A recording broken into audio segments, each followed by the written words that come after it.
In this video, I'm going to provide you a step-by-step roadmap checklist to becoming a successful videographer. Honestly, this is the checklist I wished I had when I was first starting out as a videographer. I built this checklist from all the experiences I've had, what has actually worked for me, and I think this will be absolutely valuable for those of you who are thinking about becoming videographers. So here are the 6 things we're going to be going over in this video. Number 1 is understanding the videography industry. Number 2 is developing the essential skills needed. 3 is going to be building your portfolio. 4 is finding and managing clients. 5 is client workflow and project management. 6 is continuous improvement and learning. So step number 1 is getting to know the videography industry. So let me share you this quote. Content is king, but context is God. This means that while creating great content is important, knowing who your audience is and how to connect with them is just as essential. So as a videographer, your job is not only to create content, but to create content that targets a particular audience, that conveys a particular information or solicits a particular reaction once they've consumed that particular video. So now, before you dive into it, you should look at different sectors. So there's a bunch of different industries. So you could either be a real estate videographer, a videographer who creates commercials, event videos, or music videos. There's a lot of different sectors you can go into. And what I typically recommend at the beginning is honestly, try a lot of them. Just give each of them a feel to see if you actually like them, because the roles are different, the kind of clients you deal with are different, the deliverables are very different. So you want to, before you completely jump into it, test it out and see if you like it out first, and try other industries as well. So step number 2 is building your skill.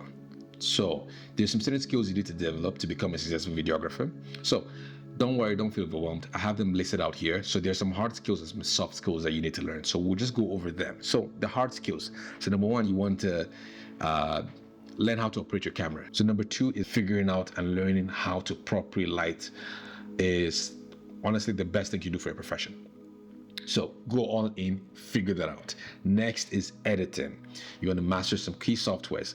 Honestly, I recommend DaVinci, hands down the best, and I'll explain why.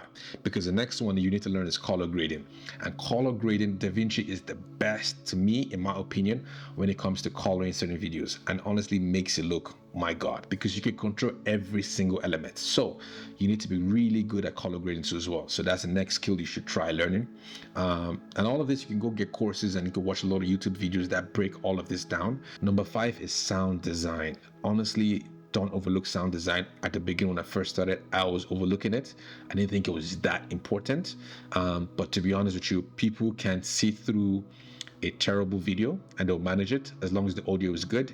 But if the audio is terrible and the video is super high quality, people would not have patience to watch the entire video. So what I recommend is figuring out sound design. Number 6 is storyboarding. Planning is absolutely everything. Just structuring out your creativity goes a long way, rather than just going up to the day of shoot and just freestyling it.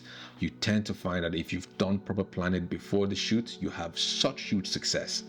The next thing you need to learn is marketing. So you have to learn how to market yourself. You need to learn how to put content out on social media. You need to learn SEOs for your website, and creating the content for the right people. So that's what you want to learn. Those are the hard skills you want to figure out first. Now let's go into the soft skills.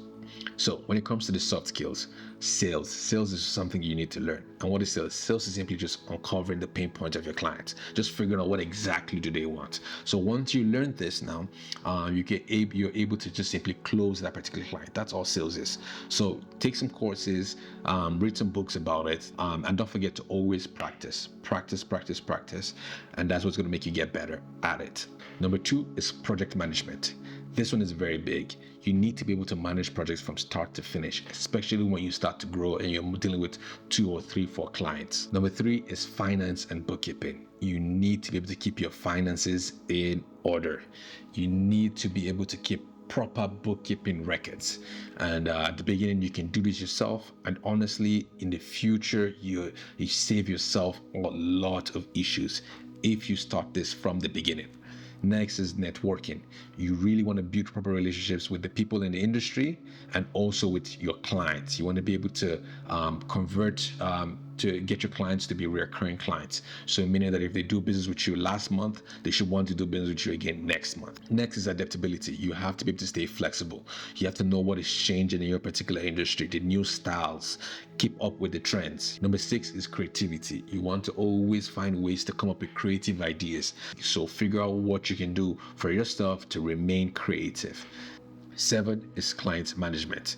You need to learn how to manage your clients well. Set clear expectation where you guys both understand what the outcomes of this partnership is going to be.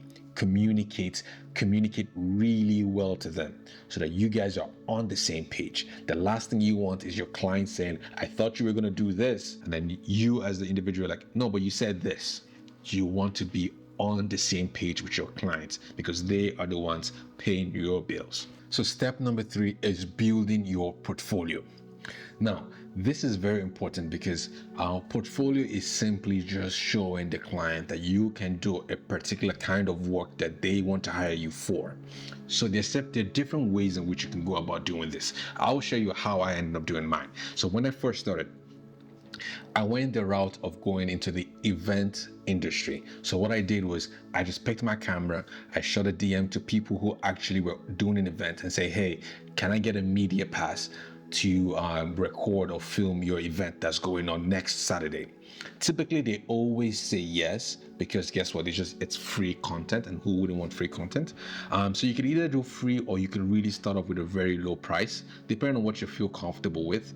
And when I first started, I did it for free. So I reached out to them and said I was going to do it for free. So I went in there, took my gear and created content around events.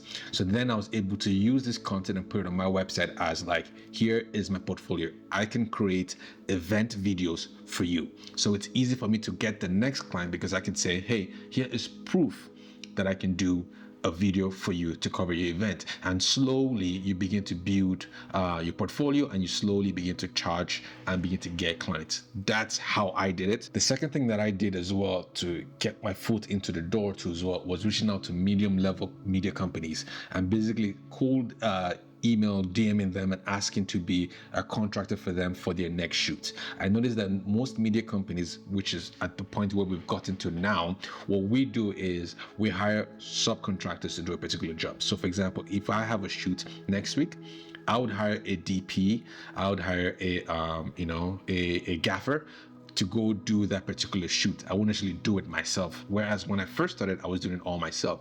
So I would simply find a media agency and I would just charge them to be out there for a particular day to help them to do their shoot, either for free or you can start off with a low price and they'll pay you to do certain things. And then now, if you so happen to get connected with them and you build a proper relationship with them, as time goes on, if they have shoots, they would definitely call you back again and do it with you. And then next time, you can definitely strike a deal with like, all right, whatever we create next time, can I use this as my portfolio for my website? And most of the time, they would be like, yeah, sure, go ahead.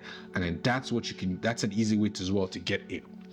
Very, very high quality video that you can take that you did as a team and put on your website and say you can do it. And guess what? You can do it, yes. So don't feel like you're gonna have imposter syndrome saying, oh, what if someone actually calls me out to do a video of that caliber? Guess what? You already have these guys in the industry. Worst comes to worst, if you think you cannot do it, refer to them. Ask them to come on board and help you do it. The same way they called you to help them. Do that. So that's the way to get started. Honestly, building a portfolio is not the easiest thing. I can empathize with you on that. It's difficult, but honestly, you have to stay persistent. And also remember, you don't need 100 videos. 1 or 2 videos in a particular type of industry you want to target. For example, if it's real estate videos, honestly, get 1 solid video or 2 at most and put that on your website and you're good to go. Don't wait till you have 700 videos. No.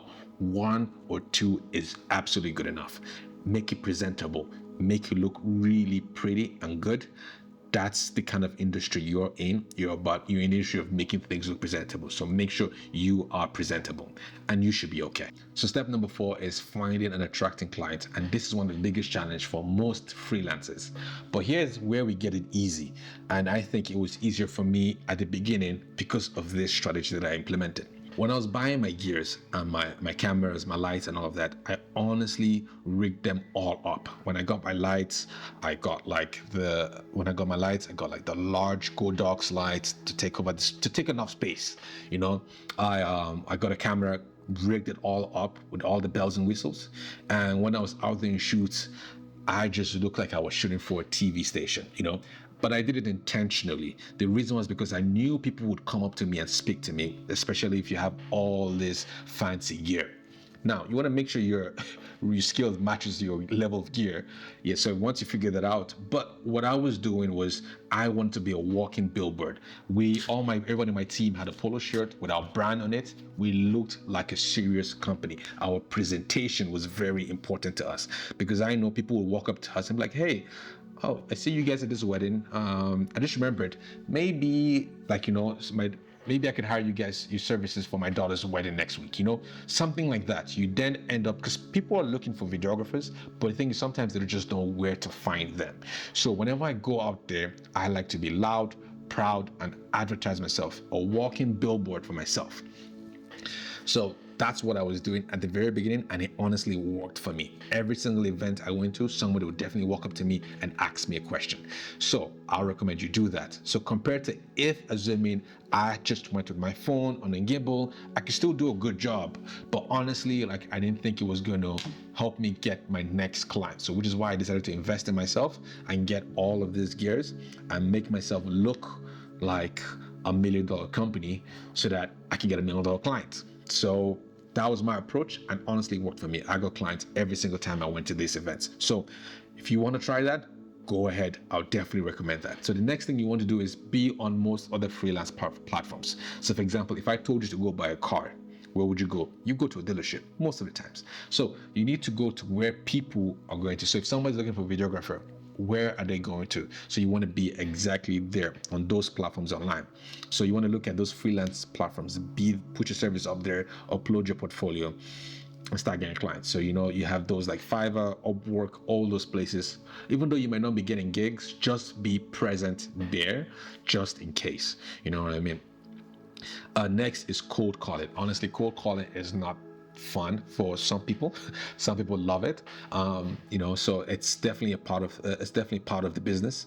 You need to learn how to cold call, but before you cold call, honestly uncover what value you're providing to the person you're calling.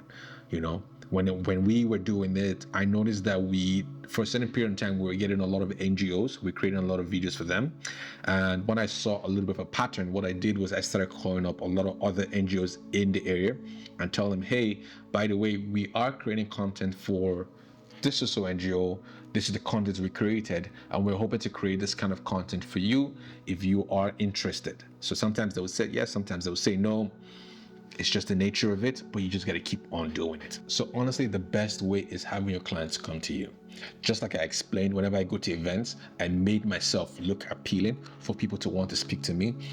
Online, you have to make yourself appealing. You need to create content, social media content. You need to make your website look good so that they can just search you and find you and be like, oh, I think you can do the job. So make sure that you're making yourself appealing online for people to want to come to you and do business with you. The next one is partnering up with other media companies, and this is another way of getting clients. Sometimes for us, when we get clients who are not necessarily a good fit for us, we normally pass them to somebody else. So you want to be that person who is on the other side receiving the recommendations from the media company. So build that kind of rapport with other media people and other agencies too as well, because you never know. You want to make sure you're having all your doors open and people can send you clients from different avenues. Step number 5 is managing clients' projects from start to finish. Now, this is absolutely important. When you get a client, the first thing you want to do is set up a discovery call. Now, what is a discovery call? This is the time where you call the client to understand exactly what their needs and goals are. You want to make sure that this is actually done, because you don't want to show up that day of the shoot or deliver something that they did not want at the beginning. You don't want an unsatisfied client. Now, preferably what you want is you want to make those agreements written, which is a proposal. Now, when you send a proposal, you want both parties to sign, because what's in the proposal is a detailed breakdown of what the scope of work is going to be, what the deliverables are, what the expectations and timeline of this project is going to be. Honestly, you want to make sure that you guys are both on the same page, because we had a situation where a client wanted us to create a full video for them, but also assume that we're going to provide social media clips, but it was not in the package in which they picked. And because we didn't have any, it was at the beginning, and we didn't have any proposal, it was a he said, she said type argument, and you don't want to have that with a client. You want to always have a proposal, because you could always pull them and show them like, but we both agreed to this, you signed this. If you didn't read it, that's on you. Like, you know what I mean? And if you made the error, they could, oh yeah, sorry, that was something in the proposal, let me fix that up real quick and get that done. So that's why I recommend, make sure you have a very good proposal. And it doesn't have to be crazy. I have an example here for you to see, and they'll be provided to you if you want to have access to them in the link below. So next is proper invoice. Keep proper invoice, because it helps you stay organized. You want to know who's paid you, who hasn't paid you, and you want to be able to go back and keep track of what your sales and revenue is for your proper bookkeeping. Next is project management. Honestly, you want to use tools like Notion just to stay on top of things like that from beginning till the end. And you want to share this with the clients as well, so that they know how things are going. Remember, you start to have difficult clients when you're not communicating properly to your clients. So you want to make sure that you want to keep them throughout the whole entire process. Okay, we've done with the shooting, we're moving into the editing phase, and this is going to take about a week to 2 weeks. Once that's done, I'm going to provide you with the deliverables. So you want to make sure you have proper management, project management skills and communications as well. Number 5 is branding and packaging. And honestly, what this is all about client experience. That's what it is. That's what luxury brands tend to give out, and that's why they charge such high prices, because the experience is different. If you think of an Apple, when you buy the box, when you buy your computer and they present you the box and you're unwrapping it, honestly, it's an experience. And for freelancers, they start off really good. They create an amazing experience, but sometimes the deliverables in which they're packaging it is just horrendous. Imagine you bought an Apple laptop, which is over $2,000, and they put it for you in a brown paper bag with no box, nothing. They just packed it up, put it in a brown paper bag, and gave it to you, handed it off to you at the end. That's how some freelancers deliver their videos. So you created this amazing product, and the way you handed it off was just, Here, download it from the G drive. Here you go. It's absolutely horrible. You want to make that an experience too as well. I have an example here of how we tend to deliver our products, and you can come up with your own creative ways, but understand your branding is creating a proper experience for your client from start to finish. You want to give that white glove feel so that you can command higher prices. Invest in educating and learning, so it's just as important as anything else. So good luck. I hope this video was helpful to you. Cheers.